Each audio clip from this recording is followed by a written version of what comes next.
अस्सलाम वालेकुम।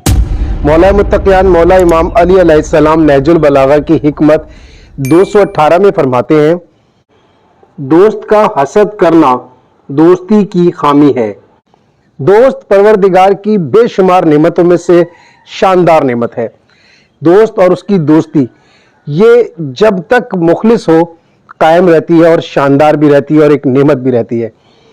दोस्ती के जहाँ बहुत सारे फ़वाइद हैं, वहाँ पर एक रूहानी फ़ायदा भी है जो हम लोग महसूस तो करते हैं लेकिन शायद लफ्ज़ों में अदा नहीं करते।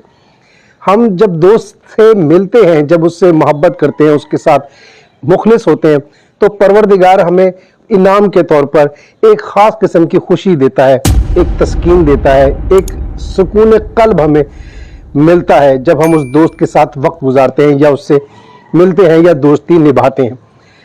लेकिन जैसे ही हमारे इस खुलूस में कोई कमी आती है या हम किसी तरह से अपने दोस्त से बरतर होना चाहते हैं, उसे कमतर समझने की कोशिश करते हैं या अपनी बरतरी दिखाना चाहते हैं, जो कि बहुत सारी हमारी बुराइयों और हमारे ऐब जो हमारे अंदर होते हैं उसकी वजह से हमारे अंदर पैदा होती है।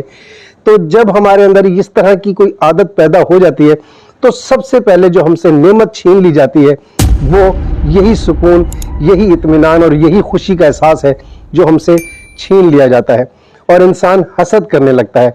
ये जब हसद करने लगता है तो एक सज़ा जो आखिरत में मिलती है वो बाद में मिलती है, लेकिन इस दुनिया में सबसे पहले जो सज़ा मिलती है वो एक जलन का एहसास होता है और इंसान यहीं पर जलना शुरू हो जाता है।